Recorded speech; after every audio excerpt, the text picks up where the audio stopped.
En 1945, alors que les derniers incendies de la Seconde Guerre mondiale peinent à s'éteindre, que les Alliés préparent le procès de Nuremberg qui jugera les dignitaires nazis, c'est un autre criminel que la littérature fait entrer au tribunal. Le grand criminel, celui qu'on nomme homme, avec un ridicule ou un grand H. Il vient de prouver qu'il pouvait aller plus loin qu'on l'avait imaginé dans l'abjection, mais aussi dans l'héroïsme, que l'effort vers l'un pouvait le faire chuter vers l'autre. L'homme, coupable ou innocent, s'apprête à être jugé par tous ses semblables qui ne sont pas plus coupables ou innocents que lui. En jugeant un, c'est toute l'espèce qui est jugée par la cour, cette espèce qui vient de défigurer à jamais le visage humain. Elle pourra toujours tenter de le reconstruire et de le peindre, elle n'y parviendra plus que disloquée par l'épouvante, comme l'écrit Bertrand d'Astorg qui développe la thèse d'Albert Béguin, selon laquelle le visage humain venant d'être effacé par l'Holocauste, il ne saurait désormais plus y avoir de ressemblance entre l'homme et son Dieu. Dans l'assemblée littéraire, un jeune homme se lève, qui n'a pas 25 ans. C'est René-Marie Lalbérès, qui publie en 1945 un essai sur le roman actuel intitulé « Portrait de notre héros ». Dès la première page, il s'enthousiasme. Cette brutalité sombre du théâtre de Sartre, cette odeur de sang frais du roman contemporain, ce sont les couleurs, les sons et les parfums d'un monde nouveau dont nous ignorons encore le démiurge. Et continue plus loin. Chaque roman qui compte nous laisse le même goût de cendre et de poussière, la même violence contenue du monde et la même désespérée solitude devant la destinée. Albérès évoque Roquentin, de la nausée de Sartre, et Meursault, de l'étranger de Camus, pour en faire le portrait de sa génération. Ils méritent notre sollicitude et aussi notre amour, car ils sont proches de nous-mêmes, si proches que parfois nous nous reconnaissons mieux en eux que dans notre identité habituelle. On le voit aisément, sans que cela soit nommé. La nuit polaire de l'inhumain qui s'annonce sera celle du mauvais sang, des égouts de l'âme qui ne sont jamais loin d'une humilité coupable. Mais une deuxième voix résonne, qui n'est pas l'écho de la première. C'est celle de Pierre-Henri Simon qui accuse une génération de plus qu'Albérès et qui a publié coup sur coup en 1950 deux essais. L'homme en procès, d'abord, puis Procès du héros. Dans le premier, Simon évoque un tournant ontologique. La jeune génération d'écrivains n'est plus humaniste. Les derniers à avoir cru au triomphe de la raison et de la sagesse, même devant les épouvantables malheurs de ce temps, tous les Claudel, Bernanos, Roland, Mauriac, Giraudoux, Duhamel, Valéry, Gide, sont balayés d'un revers de la main par des écrivains qui ne ressentent plus que la nausée, la gratuité et le non-sens. La guerre, démesurée dans son ampleur, n'entraîne plus une réaction d'indignation tout aussi démesurée. Au contraire, Simon l'affirme, les 6 années de sang et de douleur qui ont passé entre le premier bombardement de Varsovie et l'éclair mortel d'Hiroshima, l'effroyable régression de la civilisation qu'elles ont apportée, n'a pu que hâter la descente de l'homme contemporain dans le désespoir. Si L'âge de raison, premier tome des chemins de la liberté de Jean-Paul Sartre, est l'exemple type du roman qui met en scène des êtres veules, L'étoile absinthe de Maria Lehardouin, paru 2 ans après, en 1947, va peut-être plus brillamment encore dans la défaite et le renoncement, sans la moindre vulgarité pourtant. L'homme doit se défendre contre la pesanteur. Il ne se maintient dans son humanité même qu'en regardant au-dessus d'elle, en imitant le héros ou le saint, écrivait Simon pour sortir les jeunes écrivains de l'ornière du désespoir. Certes, il reste cependant une question, posée par les meilleurs de ces romanciers, et Maria Lehardouin notamment. Que reste-t-il à faire quand, après de formidables efforts, l'on comprend que l'imitation du héros ou du saint a échoué? Oublieuse postérité, épisode 46. Qu'est devenu le manuscrit? Et il tomba du ciel une grande étoile, ardente comme une torche. Le nom de cette étoile est absinthe. Le tiers des eaux fut changé en absinthe, et beaucoup d'hommes moururent de ces eaux, parce qu'elles étaient devenues amères. C'est sur cet extrait de l'Apocalypse que Maria Le Hardouin ouvre son roman. Le ton est donné. Il n'est pas suffisant de croire que les eaux douces de notre monde seront empoisonnées par la chute de l'astre. Il n'y aurait là pour l'auteur qu'une variation incomplète sur une malédiction. Non. L'important est ce qui survient quelques jours après, quand les hommes assoiffés se résigneront à boire l'eau empoisonnée par désespoir. La variation sur l'incompréhension devient alors une grande et funeste symphonie sur l'avilissement. C'est sur cette mutilation morale, qui s'accomplit souvent grâce au corps, que Maria Le Hardouin a bâti cet étouffant roman ancré dans la Seconde Guerre mondiale. Plus pragmatiquement, l'étoile absinthe est avant tout l'obus qui tombe du ciel, celui que guette Luc depuis sa fenêtre au-dessus des toits parisiens durant l'occupation. Le hurlement des sirènes déploie sa gamme inhumaine pour prévenir la population qu'une attaque est en cours. Il faut se réfugier, mais Luc est de ces hommes qui découvrent la beauté du monde à l'heure de la menace. Après tout, c'est un peintre épris d'absolu, alors quoi de plus normal ? Quelques minutes plus tard, tandis que la sonnerie de fin d'alerte retentit, Miette débarque dans le salon. C'est la femme de Constant, le frère de Luc. Naturellement, ce dernier la malmène un peu. Luc est artiste et en vertu du rôle qu'il a choisi de jouer, il ne peut être tiède. Mais Constant, qui vient de les rejoindre, ne s'y trompe pas, qui lui demande si ce fameux Taragla, dont tu nous rebats les oreilles, n'y est pas pour quelque chose. Luc se rembrunit. Taragla est un écrivain qu'admire le peintre et qu'il a réussi à rencontrer. Un écrivain qui a à peu près son âge, c'est-à-dire la trentaine, mais un écrivain qui n'écrit plus, car la seule inspiration qui lui reste est jetée tout entière dans une vaste entreprise de dégradation. Luc ricane et rétorque. Tu te trompes en ce qui concerne l'influence de Taragla. Il n'y a que moi qui puisse m'influencer moi-même. Cette réplique bien orgueilleuse, Vincent ne saurait la reprendre pour lui, qui est un fervent croyant, au contraire de Luc, résistant qui va bientôt rejoindre Londres pour entrer dans une révolte active, héroïque peut-être, chez les chasseurs, espère-t-il. Du héros et du saint que réclame au romancier Pierre-Henri Simon, Vincent a peut-être tous les traits, ce qui exaspère Luc qui ne peut s'empêcher de songer à son ami avec, je cite, un sentiment d'envie un peu méprisante, glosant sur sa posture de soldat christique. Vincent ne souffre que de la souffrance des autres. En toute chose, il se fait passer le dernier. Il ne pense jamais à sa propre vie, et par là peut-être la sauve-t-il. Bien souvent, les discussions entre Vincent et Luc se crispent, car le premier a déjà trouvé son éternité en Dieu, tandis que le second, qui la cherche aussi, ne parvient à la trouver que dans l'art. C'est d'ailleurs plus de sa postérité que du succès de son vivant que Luc se soucie, eut égard à cette recherche d'immortalité. Il s'en explique auprès de lui-même dans un monologue assez remarquable, comme beaucoup de passages de ce roman. Je peux répondre à Vincent que ce monde étant éphémère, si Dieu existe, l'artiste est une manifestation de la nostalgie de Dieu qui veut garder trace de chaque moment de l'univers, et que si l'artiste s'acharne à traduire cet univers, c'est pour que Dieu puisse feuilleter dans son éternité la plus affective cette collection unique de témoignages. Aussi, importe-t-il de la même manière à Dieu que l'homme est une œuvre autant qu'une âme immortelle.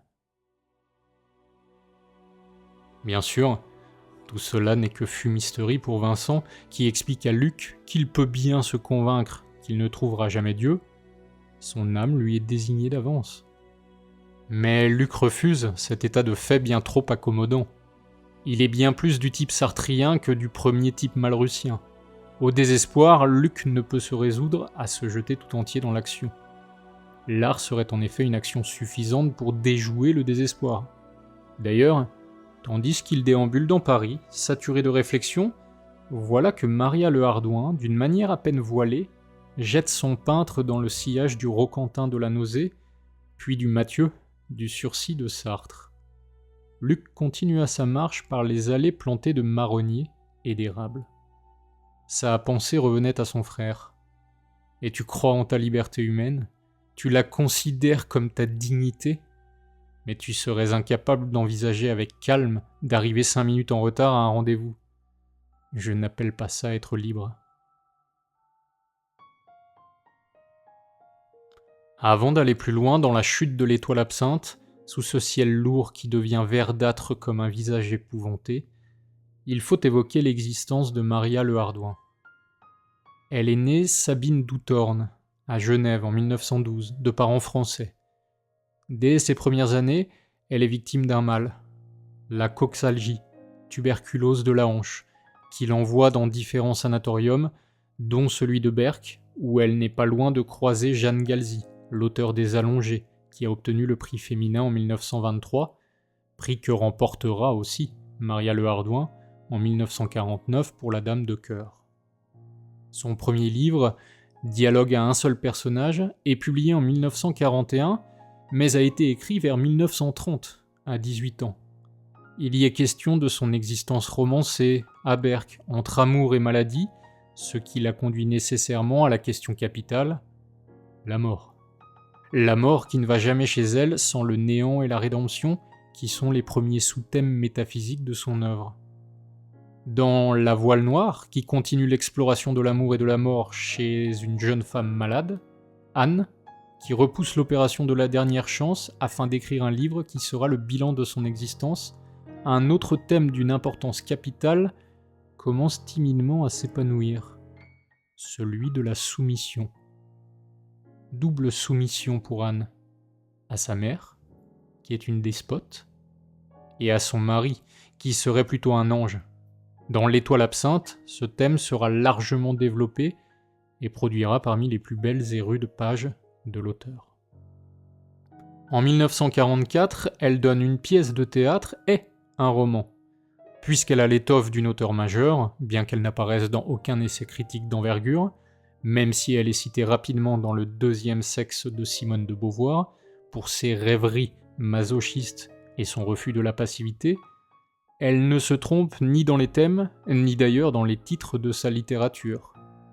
Samson ou le héros des temps futurs pour la pièce de théâtre, celui qui n'était pas un héros pour le roman. L'héroïsme qu'appelle Pierre-Henri Simon est donc là, orienté vers les pôles contraires semble-t-il. D'ailleurs, pourquoi l'héroïsme plutôt que la sainteté ? C'est simple, mais moins simple que pour Malraux ou Sartre. Maria Le Hardouin, contrairement à eux, n'est pas athée par conviction, elle l'est par désespoir. Elle cherche ardemment Dieu, mais ne peut le trouver car elle ne peut se résoudre à accepter les injustices de ce dernier ou celles que le dogme transmute. Dans la réversibilité des mérites, elle ne voit qu'un Dieu comptable. D'un Dieu nous ayant créés libres, elle ne voit qu'une ambition coupable, sachant que cette liberté conduirait à l'immolation du Fils, qui renchérirait sur la crucifixion immémoriale de l'homme par la douleur. De la thèse de Simone Weil selon laquelle l'homme doit consentir au malheur pour s'abolir lui-même et redonner ainsi à Dieu l'entièreté dont il s'est mutilé en créant l'homme, elle ne voit qu'une mendicité divine. Elle ne peut pas souscrire davantage à la philosophie existentialiste ou à l'absurde. Pari semblable à celui de Pascal, écrit-elle dans Recherche d'une éternité, qui est un essai bilan de sa pensée. Pari simpliste, qui substitue au désespoir l'hypothétique solidarité humaine. Elle va donc tenter de trouver sa propre voie. Inévitablement, ayant été malade de longues années, c'est sur la douleur que reposera sa pensée. C'est dans le chapitre 23 de Recherche d'une éternité que Maria Le Hardouin donne les clés d'une compréhension accrue de l'étoile absinthe. Elle réutilise d'abord les mots de Malraux qui reprend Nietzsche et le prolonge. Dieu est mort, on attendait la royauté de l'homme. Le problème qui se pose pour nous aujourd'hui est de savoir si, sur cette vieille terre d'Europe, oui ou non, l'homme est mort. Maria Le Hardouin poursuit. À cette question, je réponds « L'homme n'existe pas encore ». Elle s'en explique. Entendons-nous, je ne dénierai pas qu'il ait un corps se tenant à la verticale, un visage pour vieillir, des yeux pour pleurer la mort de ceux qu'il aime, un esprit capable de tirer le meilleur parti de cette chose qu'est pour lui la vie. Je dis que tout cela ne suffit pas à lui donner la véritable existence. Et elle conclut enfin « J'appellerai désormais inexistant tout être qui ne demande compte à Dieu de la mort qu'à travers la mort de son enfant. » Cette phrase n'est pas anodine, car elle fait référence à une scène de l'excellente pièce de théâtre de Sartre, Le diable et le bon Dieu, qui la marquera longuement et lui permettra de préciser sa pensée. Il faut donc souffrir pour l'ensemble de l'espèce, plutôt que pour soi, pour être tiré du néant de la non-existence. Ceux qui ne le peuvent pas, les orgueilleux, demeureront des têtards à face humaine. Seuls les autres auront une chance d'exister. Les personnages de l'Étoile absinthe vont donc souffrir. Démesurément souffrir pour exister. Cependant, n'adhérant pas à ces philosophies de l'action, Maria Le Hardouin adresse le reproche usuel à l'homme de bravoure. S'il s'arrêtait un instant d'agir pour réfléchir, il toucherait alors au cœur du désespoir, où toutes les solutions ne lui apparaîtraient plus que comme des impasses. L'auteur doit donc trouver d'autres moyens d'échapper au non-sens, après avoir trouvé le moyen d'échapper à la non-existence. Et elle les trouve, va plus loin, ou plus précisément, que Pierre-Henri Simon. Il existe selon elle 3 issues pour sortir du désespoir. La folie, le génie ou la sainteté. Ce sont exactement les voies qu'essayeront d'emprunter les personnages de l'Étoile absinthe. Alors, retournons sous les bombes de l'occupation, à la recherche de leur éternité. Luc, le peintre, ne connaît qu'un moyen de se mortifier, faire souffrir son frère, Constant. Chaque jour ou presque, il lui assène des remarques malveillantes. Luc n'est pas conscient qu'une sinistre vérité va bientôt enlaidir l'horizon entier. L'art n'est pas un remède à sa condition, mais n'est qu'un calmant. Cela, il le découvrira avec l'or dont il dit qu'elle lui fait penser à une œuvre d'art, coupable d'avoir prêté la main au marteau qui l'a fait voler en éclats. Avec elle, il deviendra ou redeviendra un homme, ce qui signifie qu'il retrouvera de la bonté, mais qu'il cessera de croire qu'il est un génie. Or, comme nous l'avons vu, s'il n'est pas fou ou saint, il deviendra la victime du désespoir. En réaction, il provoquera plus encore son frère. « Pardonne-moi » voulut-il encore crier, mais il se tut. Constant avait reculé d'un bond intérieur à une distance si prodigieuse que plus jamais, par la voix et le geste, il ne saurait donner à Luc d'inventer comment l'atteindre. Miette, quant à elle, devient obsédée par un homme sordide nommé Montferrat. Elle se soustrait au regard de Constant, qu'elle aime pourtant, afin de se jeter dans les bras de ce Don Juan calme et dominateur. Elle ne comprend pas pourquoi elle se livre ainsi, fascinée par la force d'attraction d'un être qui est bien plus un trou noir qu'une étoile. Voilà bientôt la jeune femme lancée dans une terrible entreprise d'avilissement, de soumission, de désincarnation de soi, décrite de main de maître. Un soir, face à un être, on comprend qu'il vous donnera la mort. Et l'instinct de conservation retient l'élan qui vous poussait vers lui. Le lendemain matin, le péril est le même, mais l'automatisme d'un instinct a été remplacé par un autre instinct. Le goût de la volupté a été plus fort que la peur de la mort. Ainsi en fut-il pour Miette. À peine considéra-t-elle la nudité de Montferrat, agressive et offerte sur le sable, qu'elle se découvrit chaude et luisante jusqu'aux yeux. Et désormais, ses réticences ne devaient être commandées que par cette volupté pour laquelle toute résistance est un ferment de secrètes délices. Vincent, le résistant croyant, qui n'en aura jamais fini de se faire saigner le cœur de tous les péchés du monde, réussit quant à lui à ne plus être un non-existant tel que l'a décrit Maria Le Hardouin. Il parvient à rejoindre Londres, parvient à devenir pilote, parvient à s'envoler. Mais parvient-il à le faire si haut qu'il n'est définitivement plus enlisé dans le désespoir ? Si oui, après tout, qu'est-ce que cela aura changé pour le monde ? Aura-t-il véritablement modifié un peu la face de l'humanité, pour reprendre la thèse de Simone de Beauvoir ?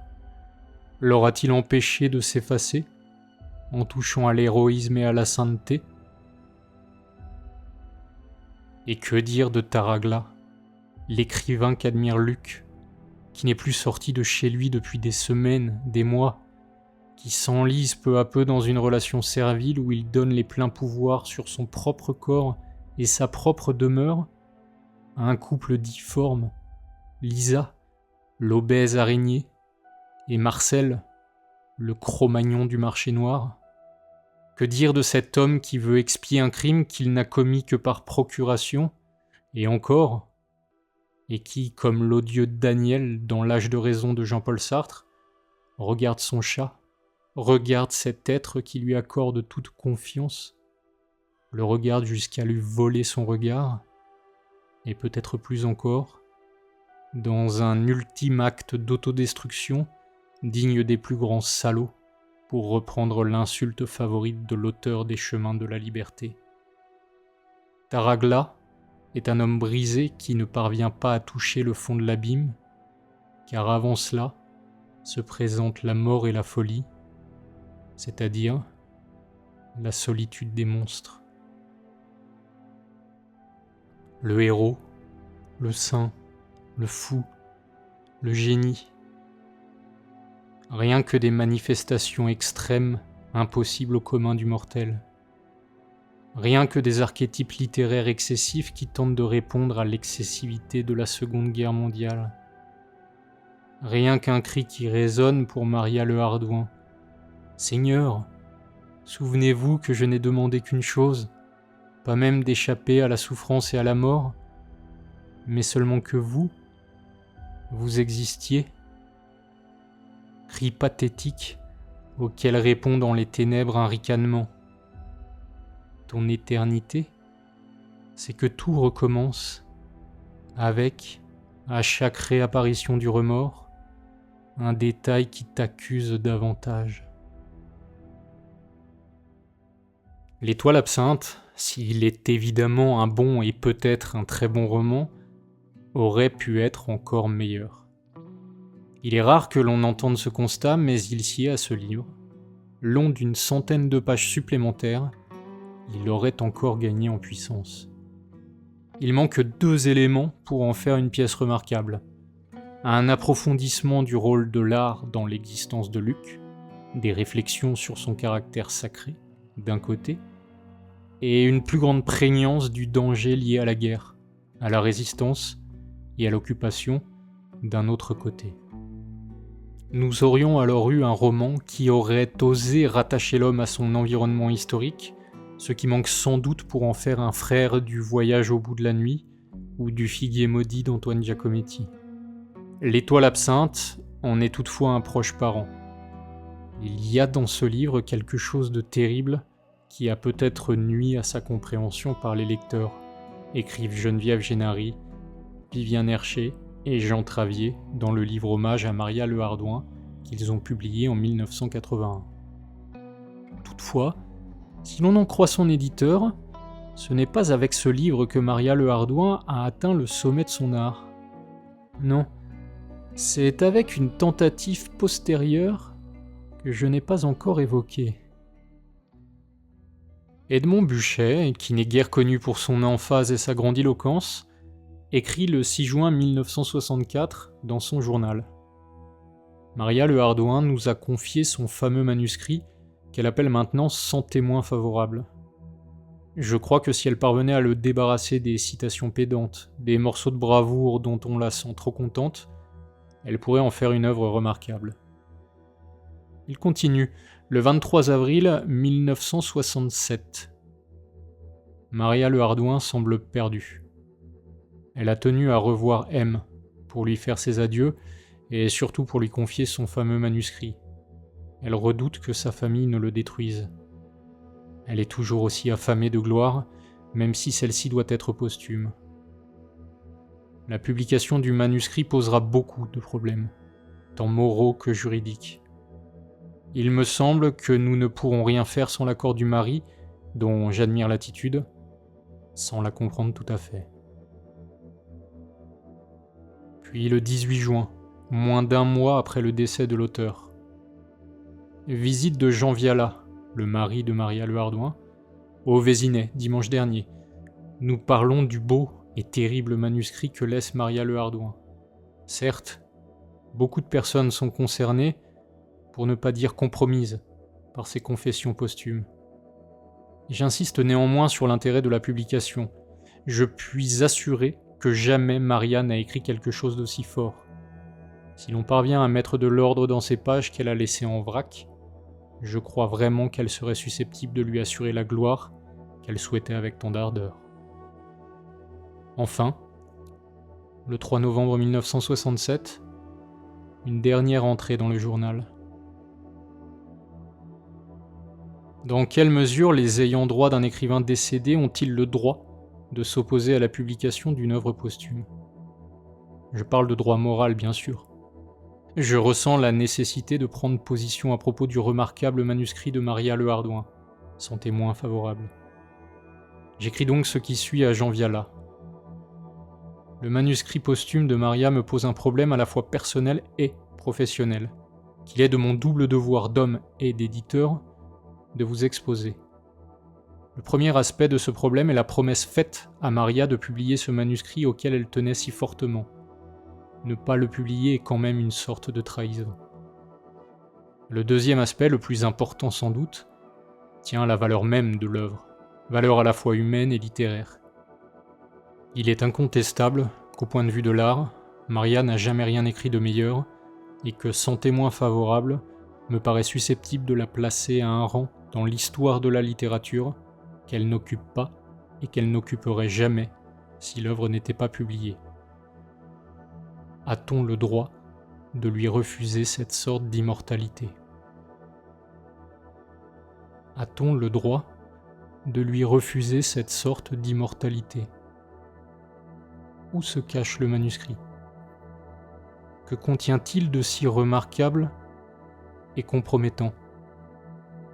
Ne serait-ce pas de notre devoir, n'étant ni saint, ni héros, ni fou, ni génie, de le retrouver ?